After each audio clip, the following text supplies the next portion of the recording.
Yeah, thanks for that. So we could have talked about multiculturalism, I guess, but I thought it better because Waldron criticizes communitarianism, and he treats communitarianism as that which led to the evolution of multiculturalism.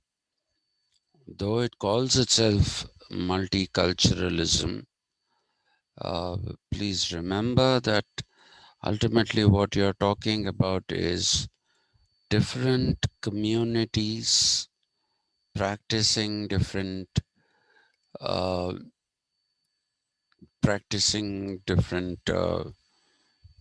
uh, or having different social practices and coexisting together, but the rules of one particular community being the rules that set uh, the laws of the land.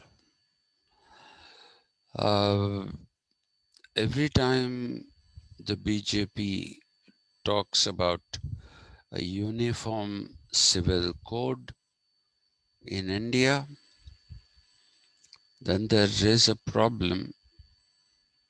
The problem is that people will ask this question: what is the basis of the uniform civil code? And everybody knows that it'll be Hindutva in the case of uh, the BJP, because it is a front organization for the RSS, which believes in Hindutva and equates patriotism with Hindutva. So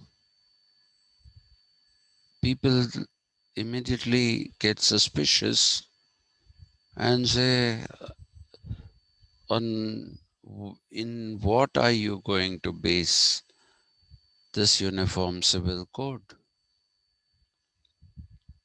And why is it bad that in matters that do not concern other communities, or in this case religious communities, uh, why is it bad if a religion is allowed to have its own personal laws for its citizens, as long as they do not have any kind of an impact on the rest of society?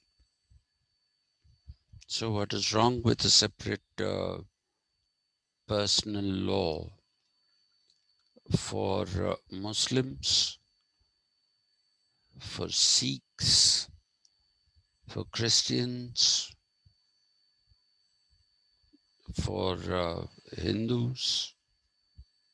What is wrong? And we have lived like that for 75 years and more. And so why are we so concerned about this? Why is the Uniform Civil Code so important? Why is it so important? So that becomes a question. So therefore, you see, when you're talking about communities, the first thing that we find is the absence of any proper definition by communitarian thinkers and multiculturalists. Um, the communitarian thinkers that you can think about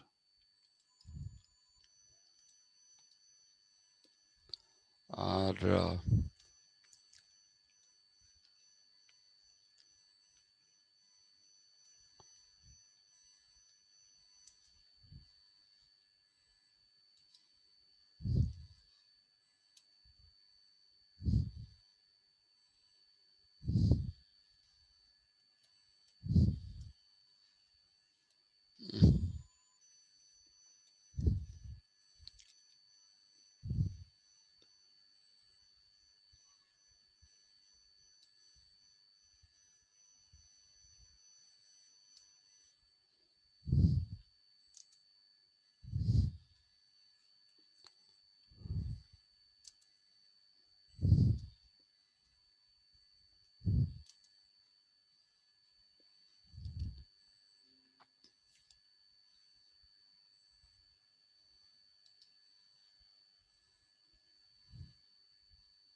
who are the other? Michael Sandel.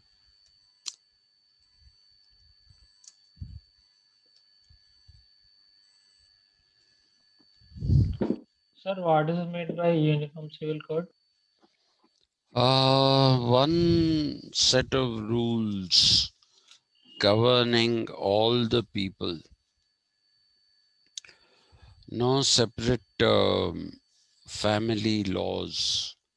I mean, no separate rules for Muslim families, no separate rules for Hindu families, which we have in our constitution. So we actually recognize multiculturalism. Michael Sandel and Michael Walzer. Um,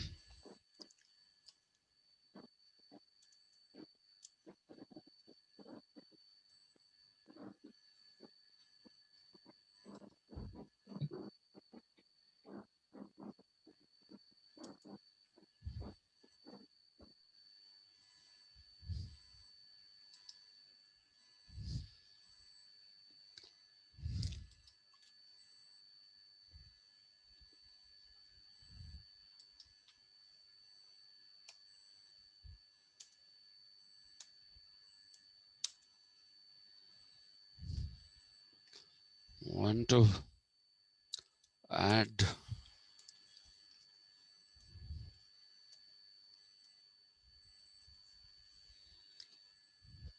Will Kymlicka. These are all communitarians and multiculturalists. Uh, Perhaps you cannot call people like MacIntyre and Charles Taylor multiculturalists because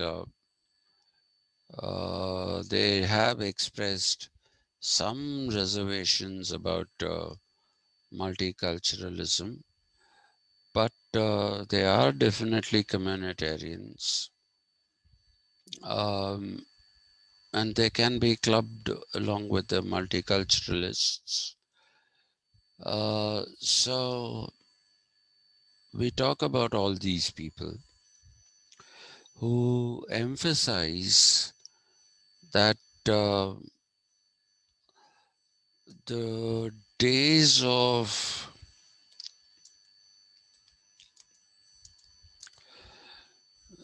the days of you know identifying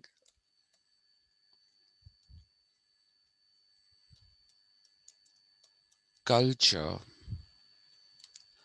at the level of the republic,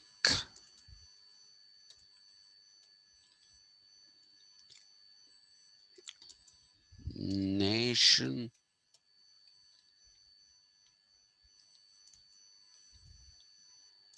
and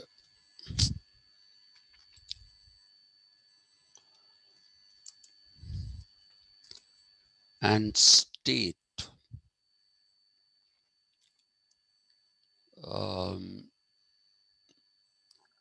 all these days they say are over. Because ultimately, please remember that the nation state is a European creation, and by virtue of being a European creation, uh, there is some kind of, uh, what should I say, there is some kind of uniformity in terms of culture, because Europe is not as big as India. And so it's easy to forge communities around these notions. But when you go to bigger countries like the USA, you go to Russia, you go to China, well, China is, nobody knows what is happening inside. So we don't really know. We have no answers for what goes on in China. But definitely India. At what level are we pegging culture? And at what level are we saying uh, we are building communities based in culture, which is pegged at this level? So the days of identifying culture at the level of the republic, the nation, and state uh, are over. This is what the communitarians say. Uh, they now argue. They argue that countries are not comprised.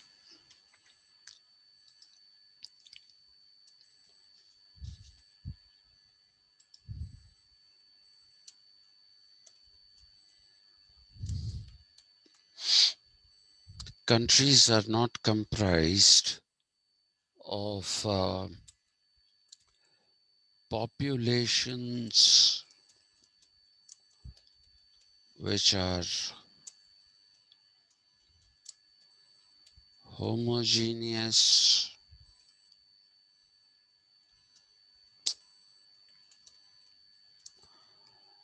and that there are some communities in these populations that are dominant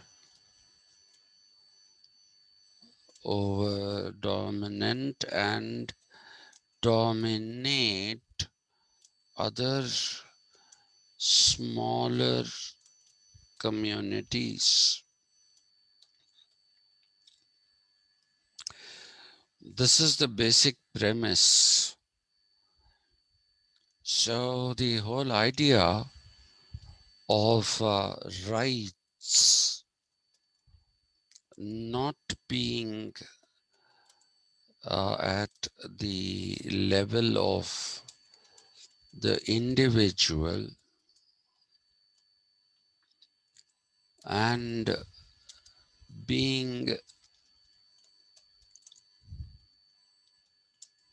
at the level of the community are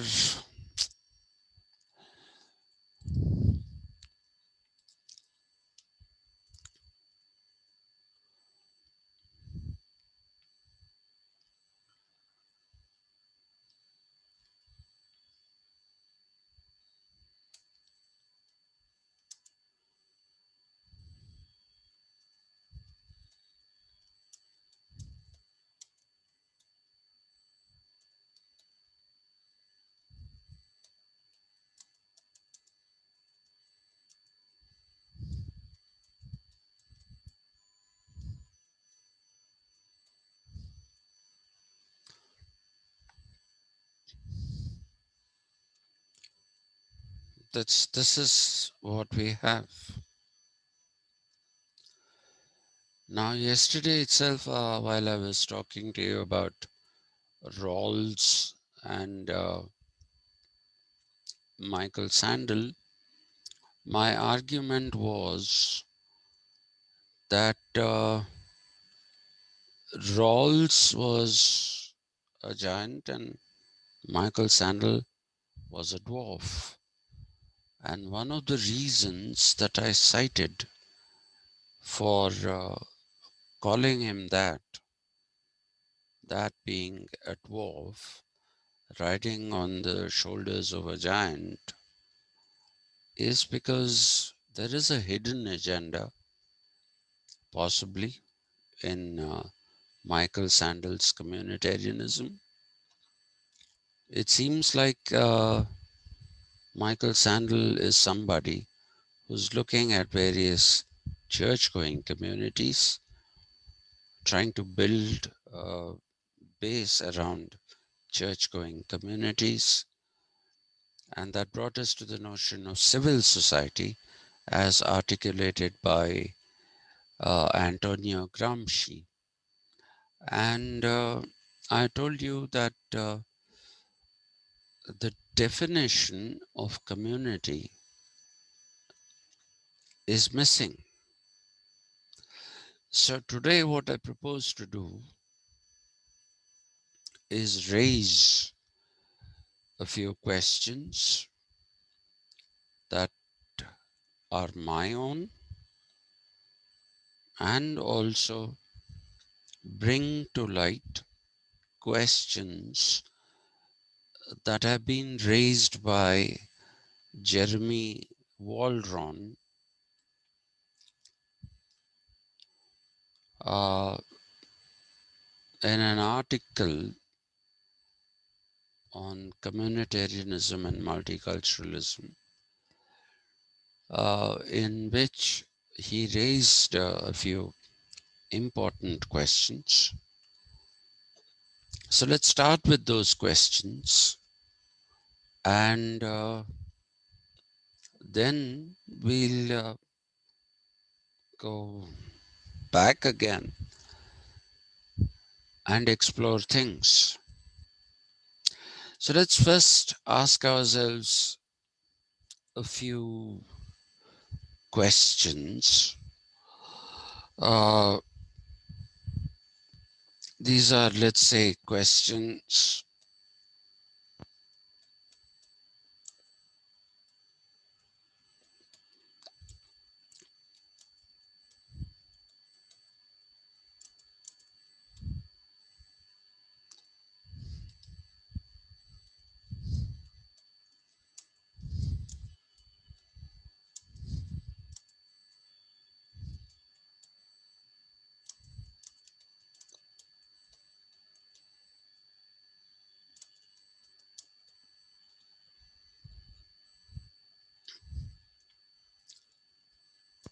So let's start with the questions.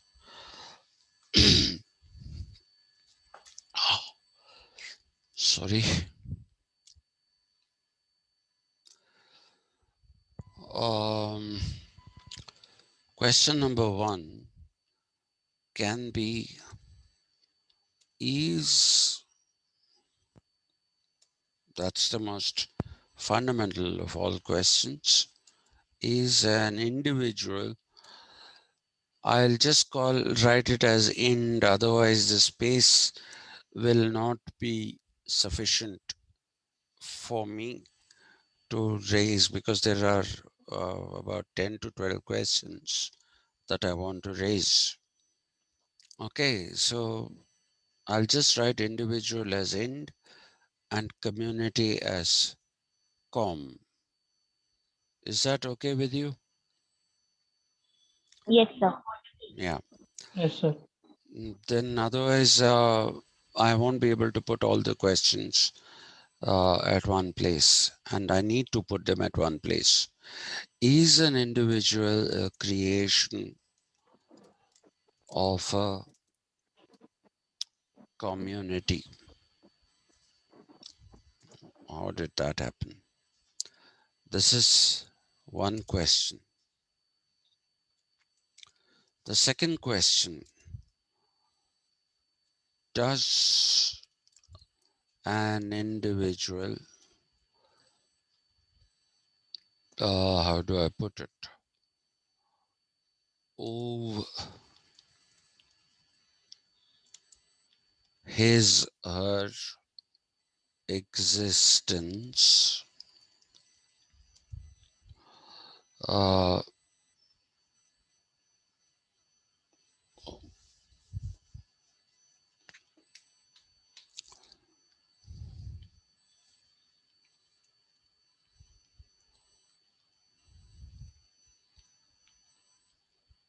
mm,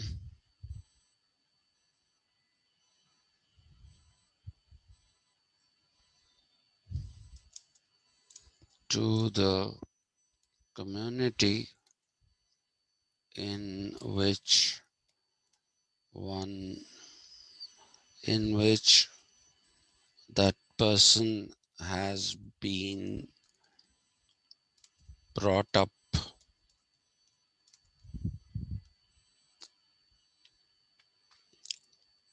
Okay, that is the second question. Does an individual owe his her existence to the, oh my god,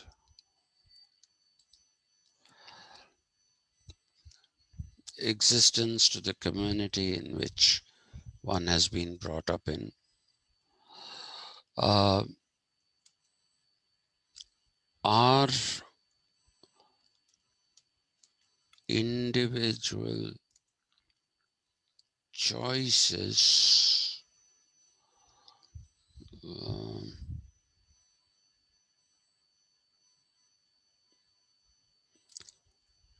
framed, actually it would be better to write necessarily framed. Let's write that.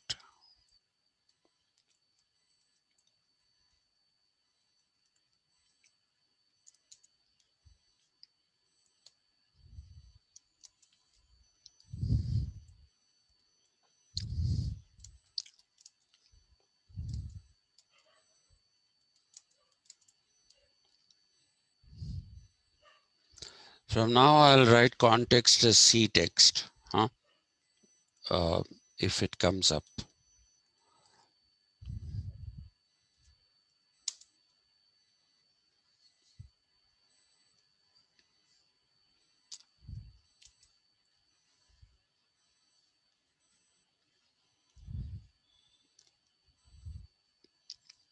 Should an individual not think of oneself having uh, or hold, which should I put, having or holding? Let's put holding. Holding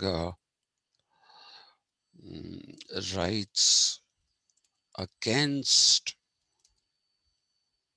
the community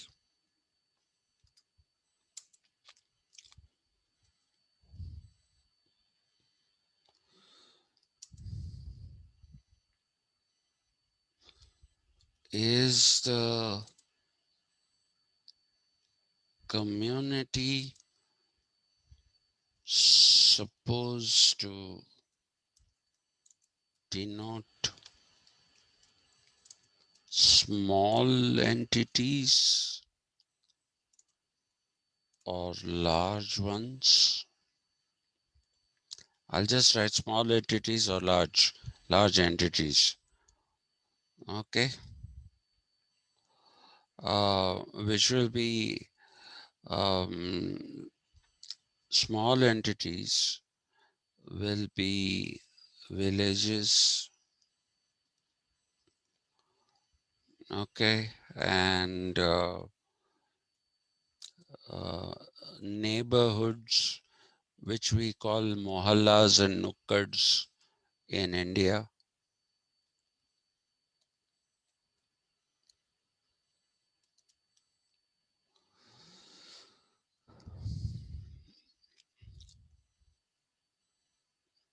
These are the small ones. Um, and face-to-face relations.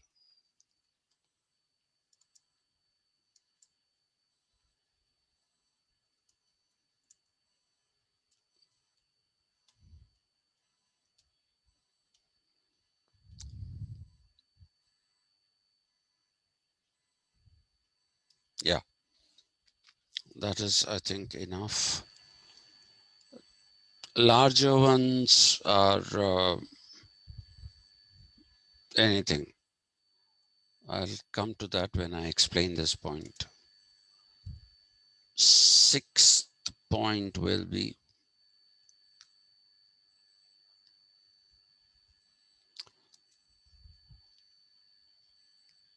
is a community a work of civil society?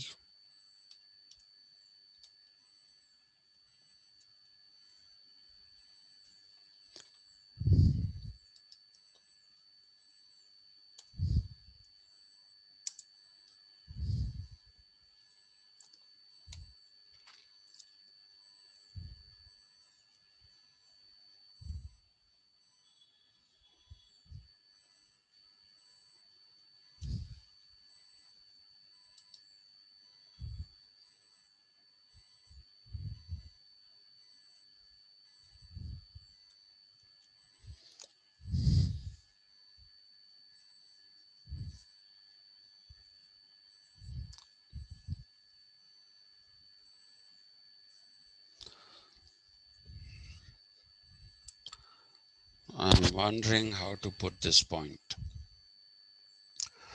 This is a point about what John Donne raises. John Donne's point is uh, so we say, is there sense in John Donne's point uh, that the concept, why is it a concept? I'll just write it as a state, but read it as the concept of the state. Uh, no long this no longer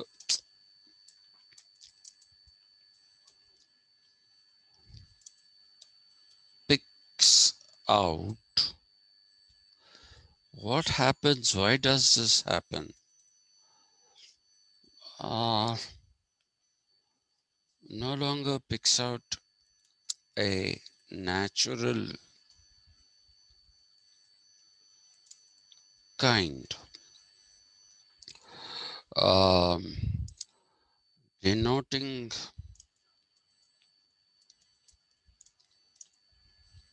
a nation as small as Fiji or as big as the USA,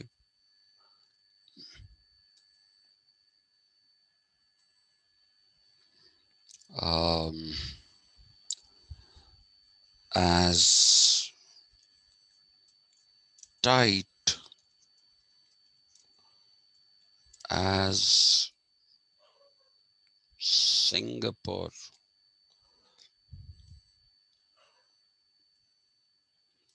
or as loose as the Commonwealth of Indians, independent states. That is what replaced the Soviet Union. Not many people even know of its existence. Yeah. Uh, John Donne basically argues that the state no longer picks out a natural kind. Some kind of a natural kind is a natural kind of an organization, a natural kind of organization that that merits recognition despite it being as small as Fiji or as big as the United States of America, as tightly knit as Singapore, or as loose as the Commonwealth of Independent States. He says, is the state like that anymore? This is a question that John Donne asks. And this is a question that is repeated by Jeremy Waldron,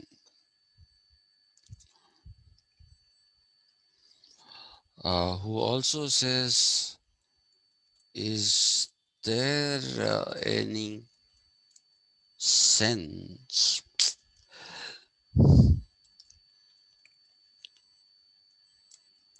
in the argument in the argument uh, um,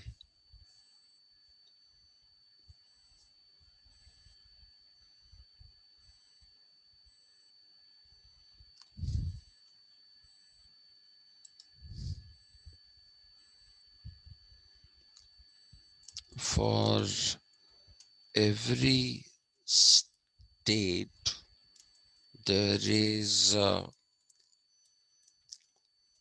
just one community or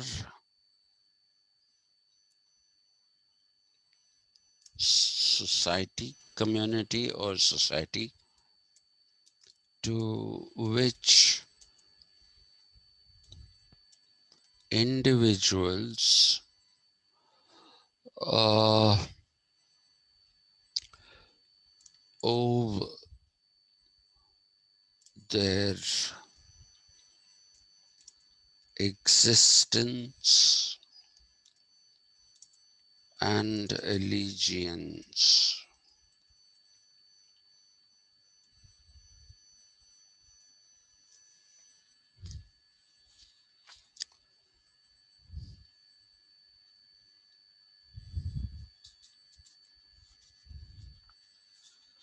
Is that making sense to you? Hmm? Yes, sir. No, because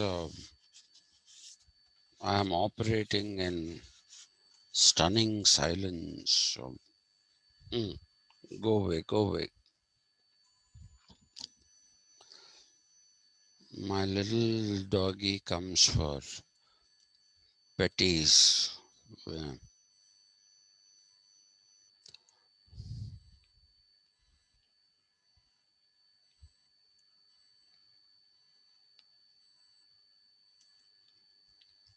Yeah, is it possible to suppose that communities are no bigger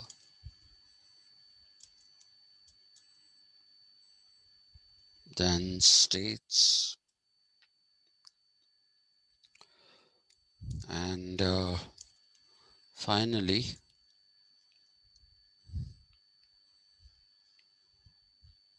mm,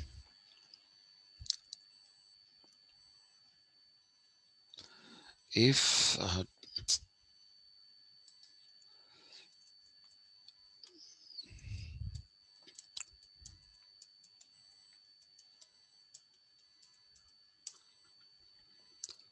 if an individual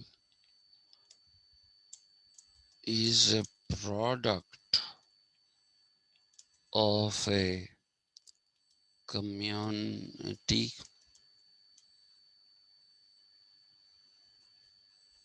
is his heritage uh,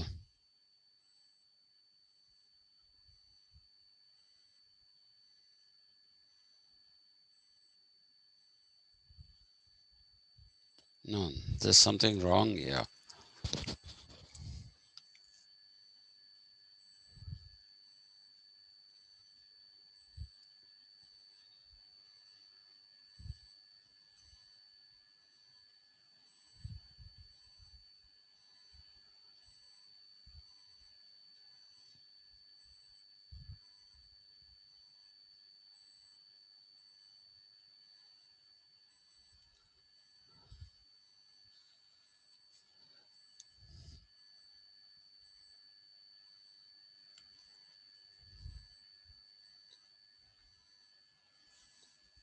Mm, let's try it out.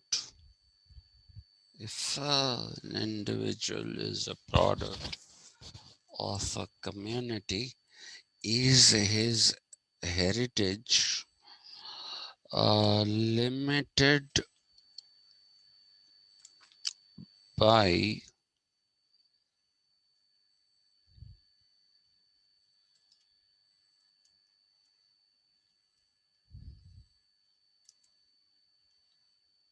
by Nash? As it is, I'm struggling.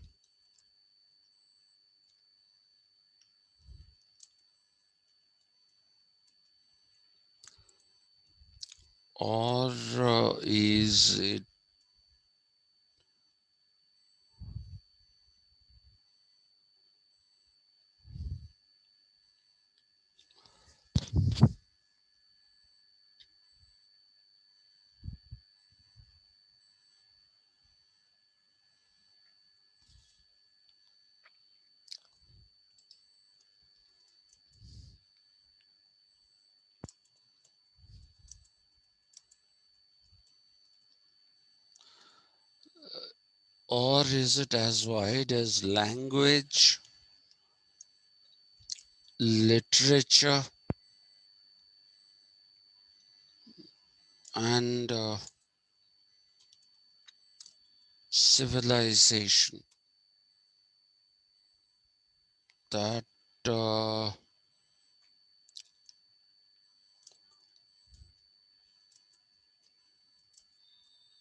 sus-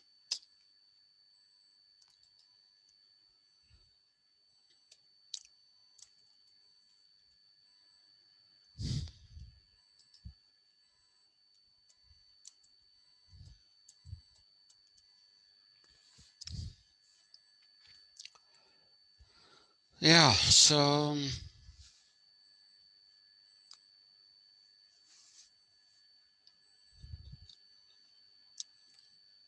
do we have about 10 minutes, Madam Padma?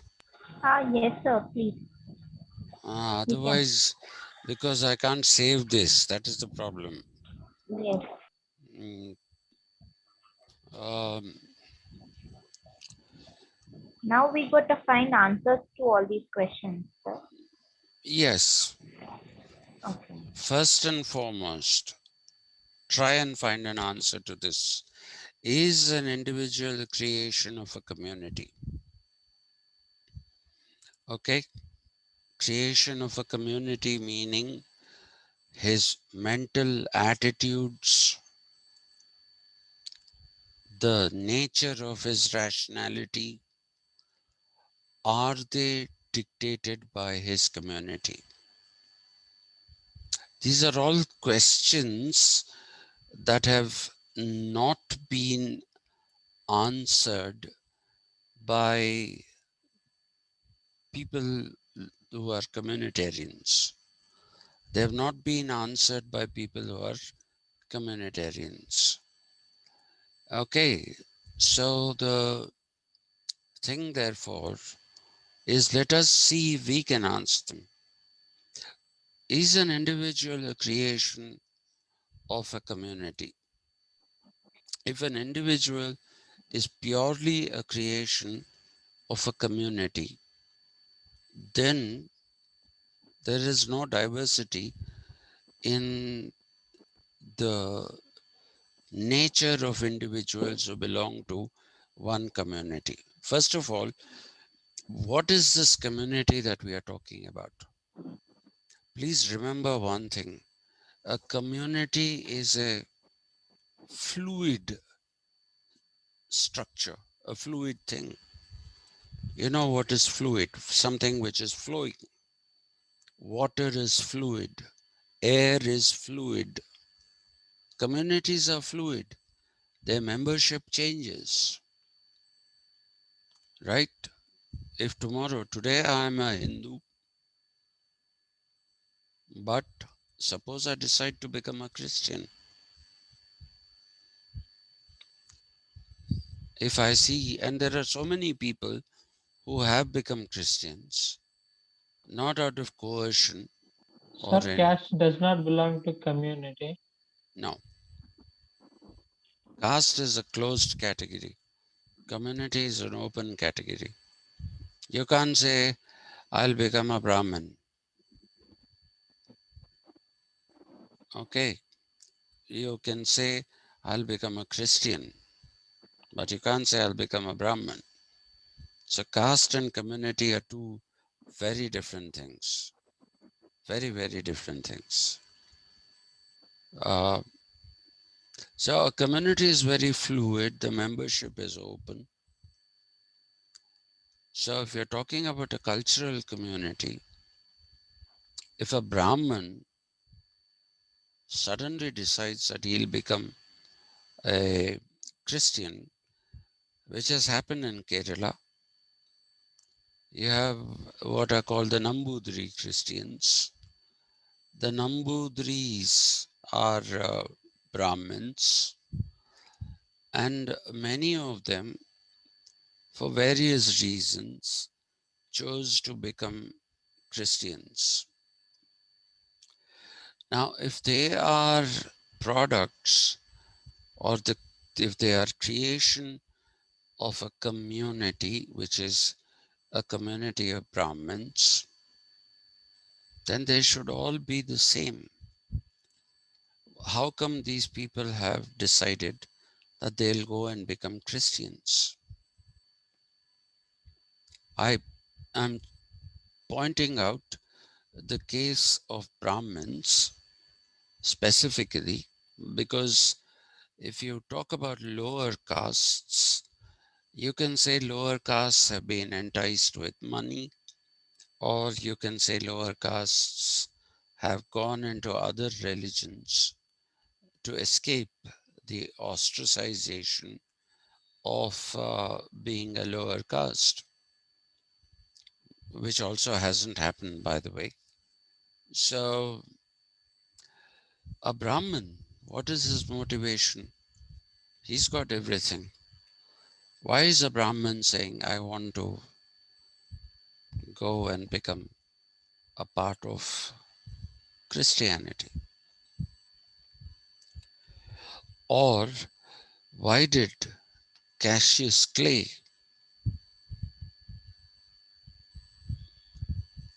you know who Cassius Clay was?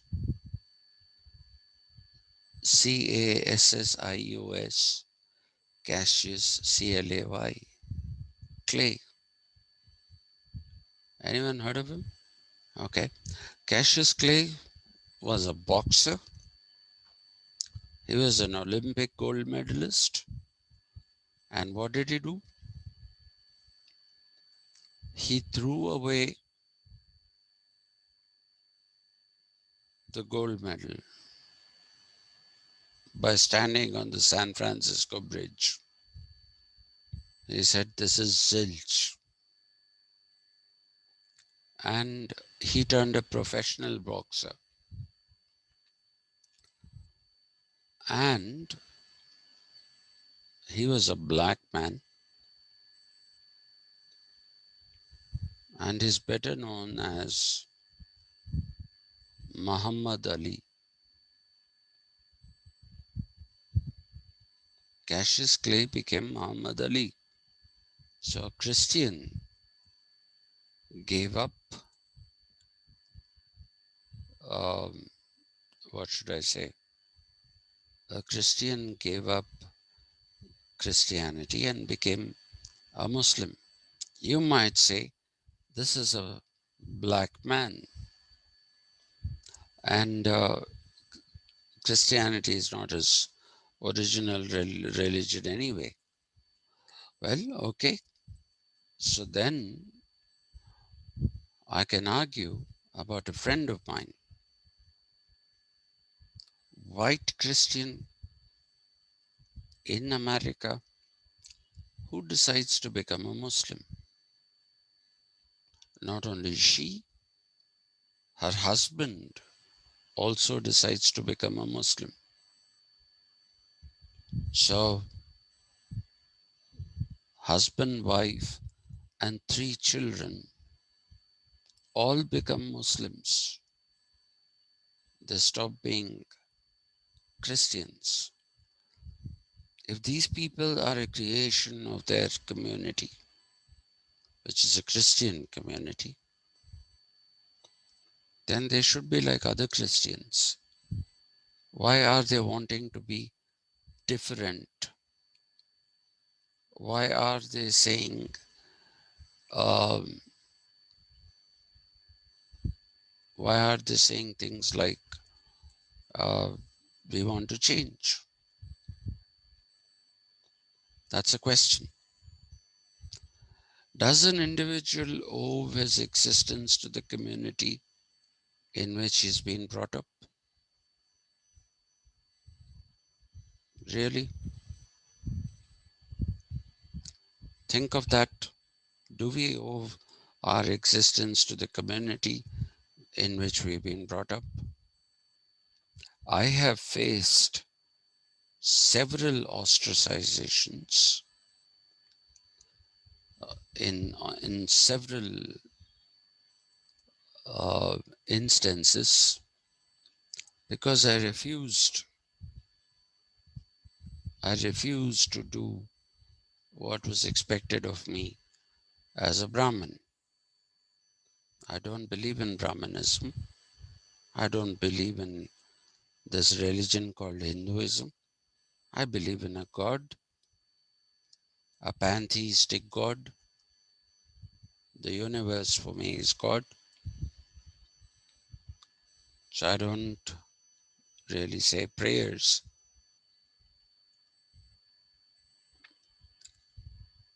So I have not been brought up like that. I have been brought up in an environment where religion was not very important. And in my mind, if I had been brought up in an environment where religion had been given greater importance than it was ultimately given, then I might have become a bigger rebel. I might have become a bigger rebel, and I might have said, I don't want to be a part of this community. And I'm very serious about this argument. These are things that I have faced. Are our choices framed in the context of the community? Well, Sir, yeah. so should we have a sense of moral duty towards the community? We should have, right? What exactly is a moral duty? You have to define that. Because if you just use it as a phrase, then I'll interpret it the way I like. Okay. Mm. So, what do you mean by a moral duty to a community? Let me tell you how I interpret it. I interpret it as if I'm living in a community of people which is called Indians or which is called Homo sapiens, If I find a fellow human being suffering and in need of some medical attention, I think it is my moral duty to do whatever I can for that person. I think it is my moral duty to educate girl children. I educate 2 girl children. That is what I can do. I cannot educate all the girl children.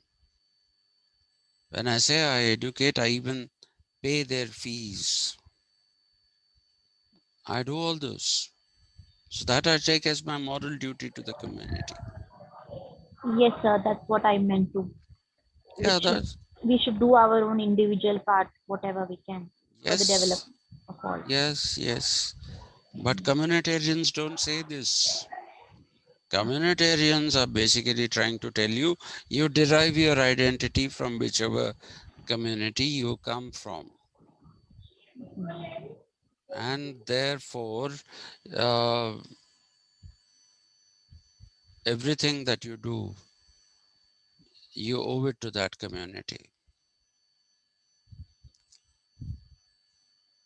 So, community where it becomes restrictive, small, this is the points we are coming to. Are individual choices necessarily framed in the context of a community? Well, this is something that we faced uh, when we said no death rituals for my father, when we donated his body, and that was it. That was it. He died at around 10:45 in the morning. By around 1:15, we had handed over his body to the Osmania Medical College, and that was the end of it. Didn't perform a single ritual except except feeding and giving a donation in his name to an institution that takes care of the mentally handicapped or mentally challenged children and elders. Now, why did we do that? We did that because physically challenged people, if you open a house or a home for them, then the government also will give you grants to look after them. But for the mentally challenged, the government doesn't give any grants. So we searched out a place, we actually searched out a place that takes care of the mentally challenged, both children and elders, and we've given donations and we've given them food, sponsored one of their meals in my father's name. And it is done every year on the day of death, his death anniversary, and his birth anniversary. That's all we do.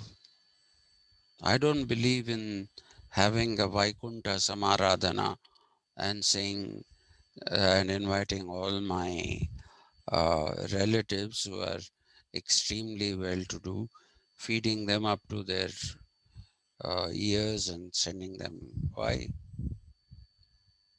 They can eat what they want when they want.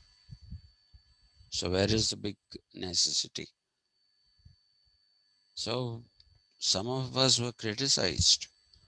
They said, okay, you wanted to give away, or your father wanted to give away uh, his body, but what is preventing you from carrying out what is called that karma thing to help his soul go to heaven?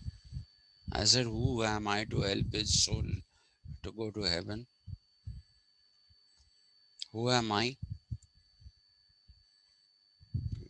That is something that the universe will take care of. In my opinion, there's no hell, there's no heaven.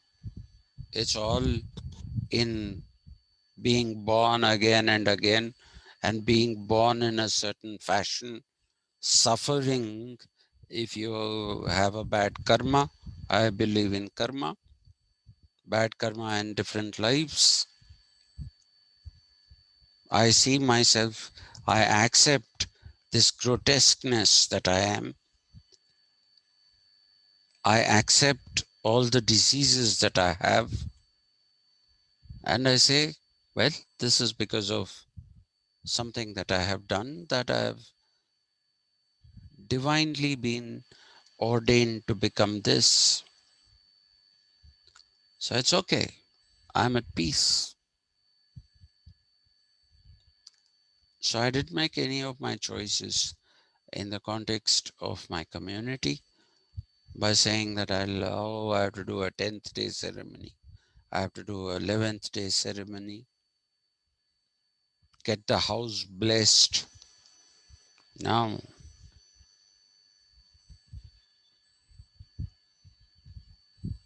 my father is not an evil person. Why should I get the house blessed? It's such a stupid idea.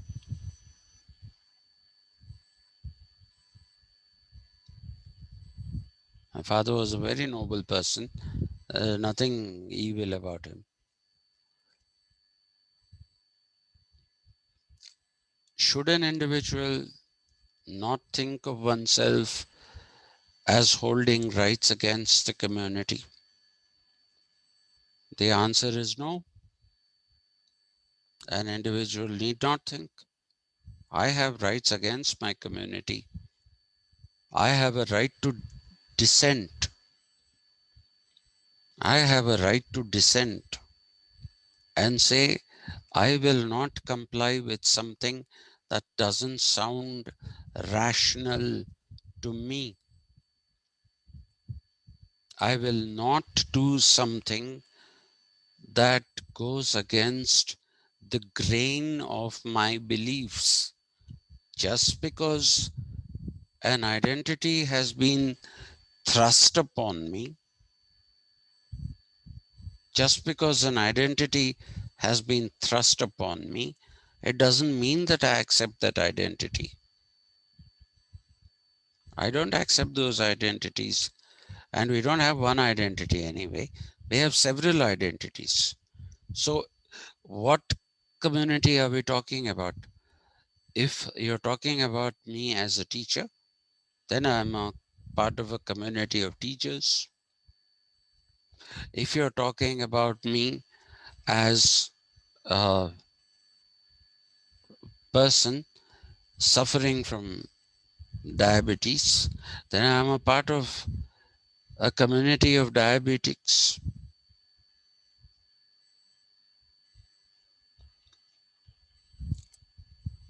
So, which community is deciding what I am?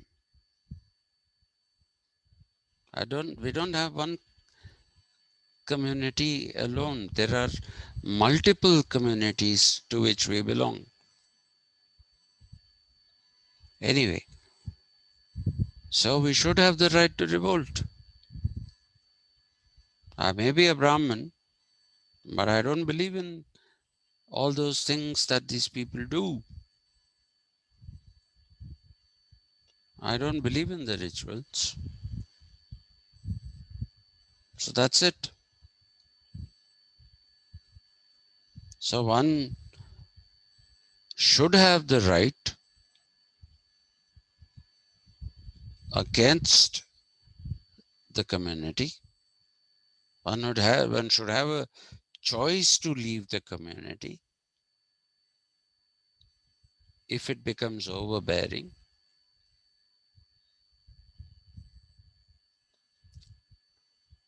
So what is this whole communitarian thing that we're talking about?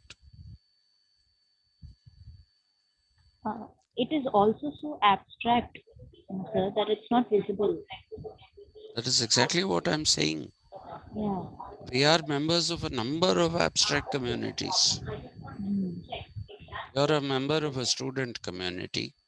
You're a member of Usmania University community. Now, I don't know what your mother tongue is, what language you speak. You're a part of that linguistic community.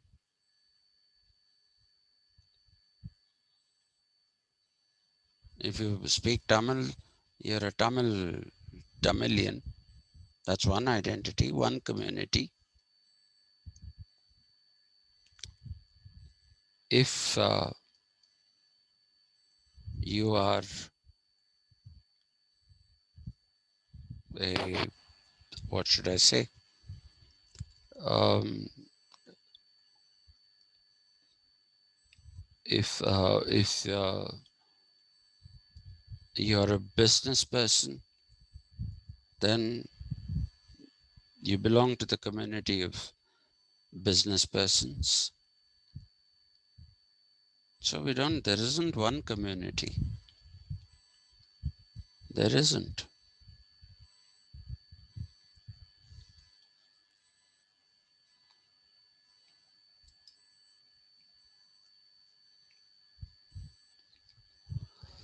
Government doesn't come under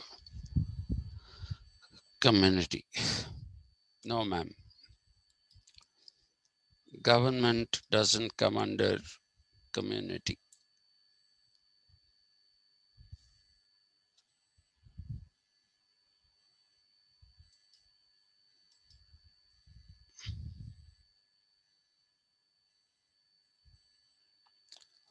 Uh, you don't have to thank me for answering. Yeah. Uh, is the community supposed to denote small entities or larger entities? The smaller entities are villages, neighborhoods. I told you the Indian words for those are mohallas, colonies, okay, residential colonies. You have, if you go to a place like Shanti Nagar in Hyderabad, you have a community hall there for the residents of Shanti Nagar. That is one community, and it's a small community. And in that, there are again, I'm sure, the residents of Shanti Nagar there are Tamilians there are Telugus there are Muslims there are all kinds of people living there who are members of all kinds of communities, who are all members of different kinds of communities. So, are they small? Are they large? We don't know. Does my being, if I'm living in a village, a small village, am I automatically a part of that village community? I might live there. I might maintain a minimum contact, but that's it. If I do not participate in the activities of the community of that village,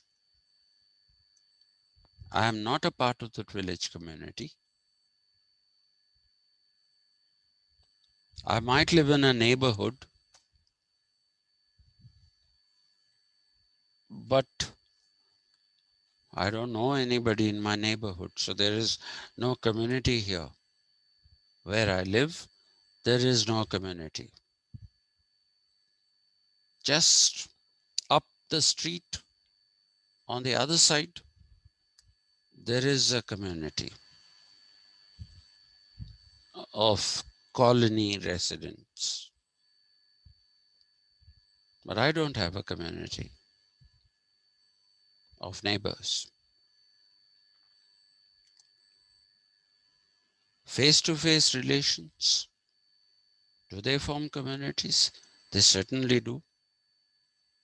They certainly do. No doubt about that. So there can be small communities. Is a community a work of civil society? Certainly not. Certainly not, because when I deal with civil society, I will tell you that civil society has several different facets, several different definitions, perhaps in the Aristotelian sense of koinonia politicae, one might have been part of a community, which is the work of a civil society. Civil society, because that has been translated into Latin as civil society, but otherwise it's a political community.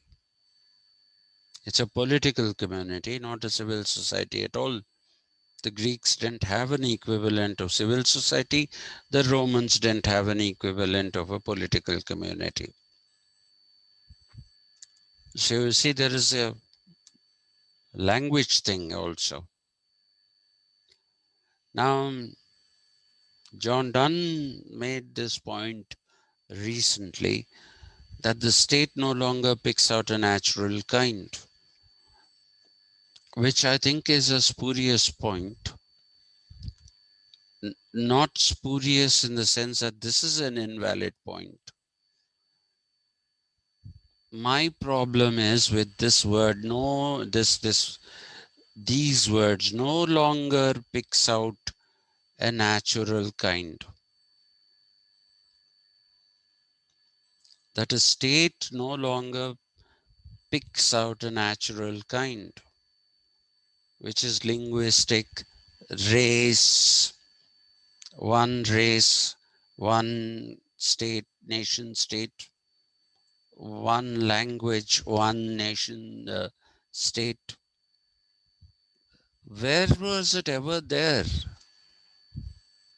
Where was it ever there? Two French speaking nations, two German speaking nations, one Spain in which you have three languages, or four if you count Valencian as one language.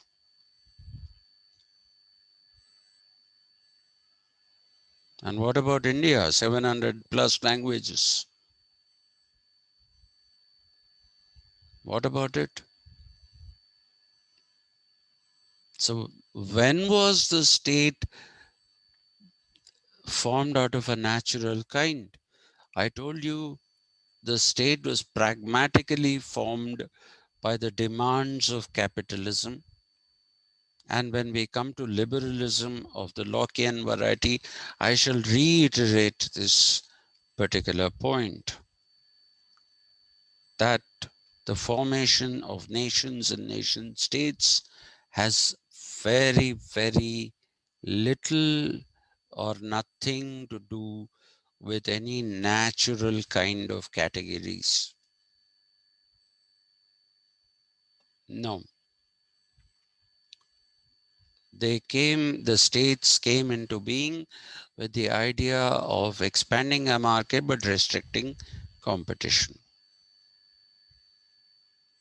So no longer picks out. When did it ever pick out?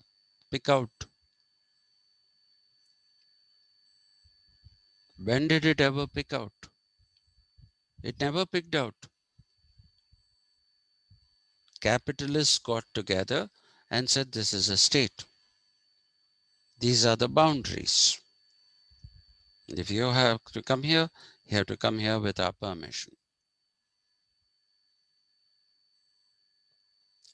So there's no point in that. There's no point in that. You can summarily dismiss it. Point number 7 can just be dismissed as utter nonsense. What is the natural kind in the USA? Everybody says The dominant community is the Anglo-Saxons. They are dominant, yes, not numerically. Numerically, they are smaller. If you take the whole population of the United States of America, in that, Anglo-Saxon Protestants will be a minority. Yet they run the country. Whereas India, you can talk about a dominant community, a dominant religious community called Hindus, who are 82% of the population of this country. That's not the case in America. Really not the case. And give some more time and our Indians will, and probably the Chinese. There'll again be a civil war between, but this time it will be between Indians and Chinese for control of the United States of America.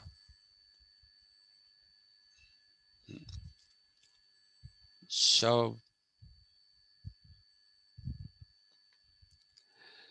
is there any sense in the argument for every state there is just one community? Obviously not. That is what I have just told you. There are so many communities of a different variety, linguistic communities, religious communities, and the same person having membership to all these different communities. I am a different person when I am among Telugu speaking people. I am a different person when I am among English speaking people. I am a different person when I am among atheists. I am a different person when I am among theists.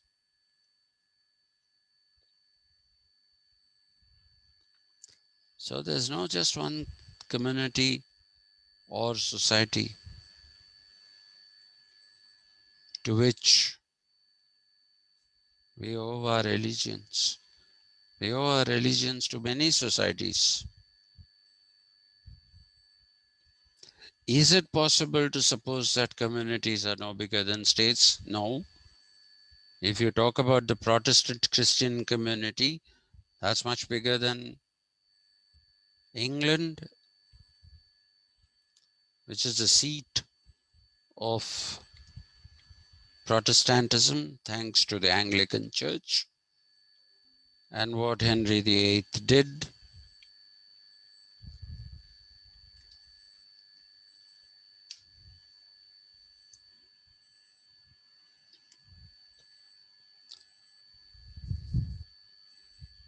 so communities can be bigger than states.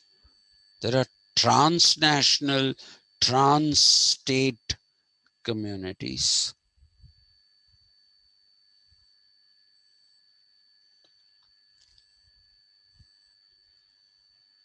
If an individual is a product of a community, is his heritage limited by natural boundaries? Or is it as wide as language, literature, and civilization that sustain the individual? The first part is a resounding no. As a human species, the heritage of Greece, the heritage of ancient India, the heritage of ancient Rome, all are heritage of mankind, humankind. They're all heritage of the knowledge that came from these various different places. Didn't stay at one place, it spread. It spread. Today morning I was talking to you about the Higgs boson particle, right? So What more do you require? Language, literature, as long as it is put in a language that you know, you can read any literature. Homer's works can be read in English, as can be Juvenal's writings in English. So why are we limited? This whole community thing is something that limits. I think I've already held up Madam Padma for a very long time. I'll shut up now, ma'am. But this isn't over. Tomorrow I will discuss cosmopolitanism in Jeremy Waldron and what is this hybridity, how he tries to hybridize cosmopolitanism with what he calls uh, smaller community identities. And very funnily, he wrote an article commemorating 1000 days of Salman Rushdie spending his time in uh, England in order to escape the death which is otherwise certain because there's a fatwa on his head because he wrote the satanic verses. He wrote something which the Muslims think is anti-Islam. What is their response to it? We will kill him.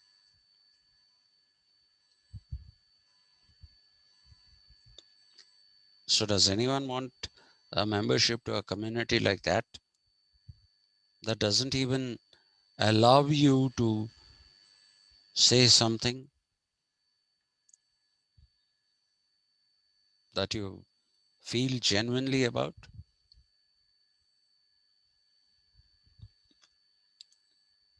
If Ilaya Akshay had written a book, if he was a Muslim and he wrote a book, Why I Am Not a Muslim, he would have been executed by now.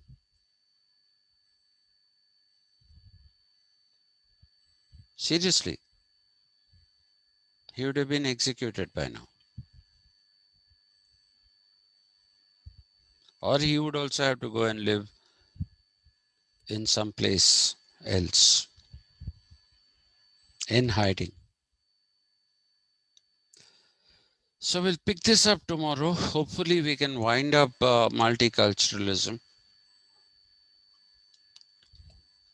So thank you very much.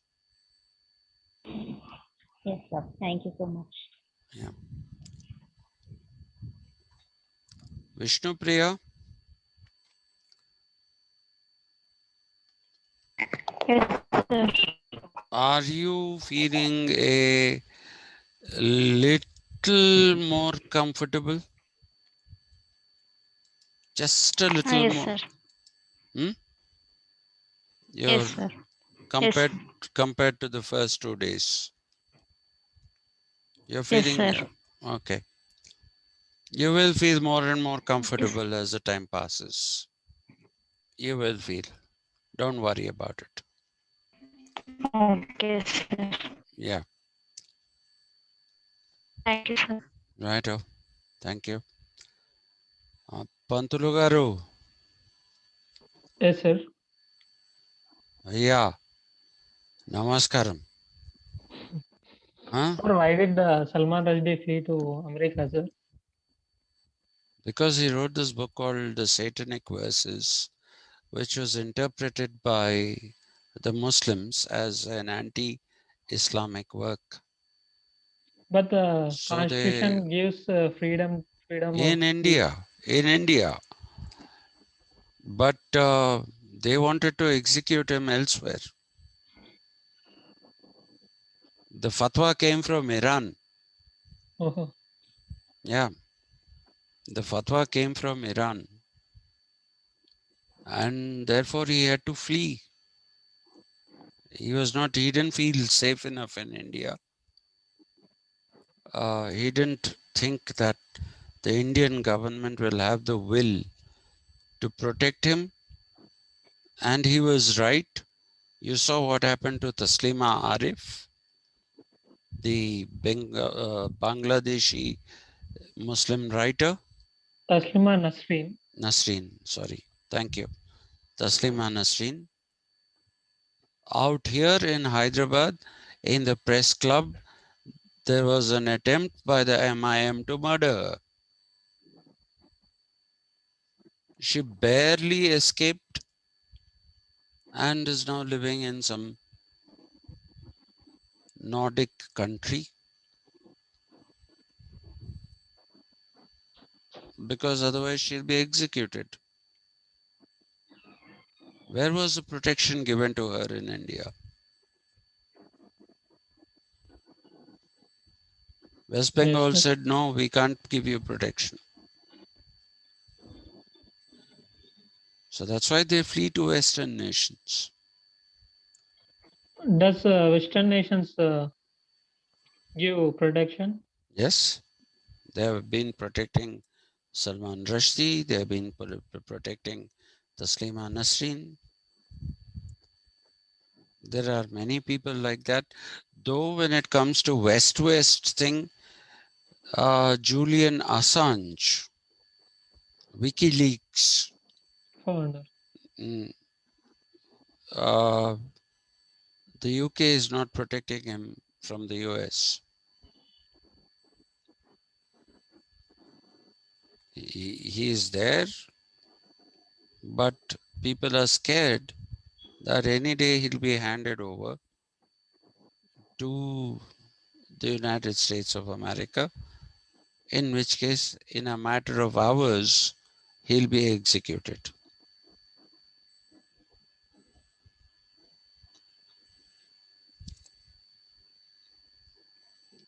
Yes, sir.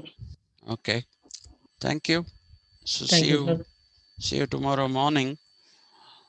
We'll get going with Reverend Brother Hobbs. Then, if we can finish him properly, then we can go to Reverend Father Locke. Hmm? Yes, sir. Yes, sir. Okay, thank you very much. Thank you, sir. Thank you, sir. Yeah, Bye, right. sir. Good night. Bye. Good night.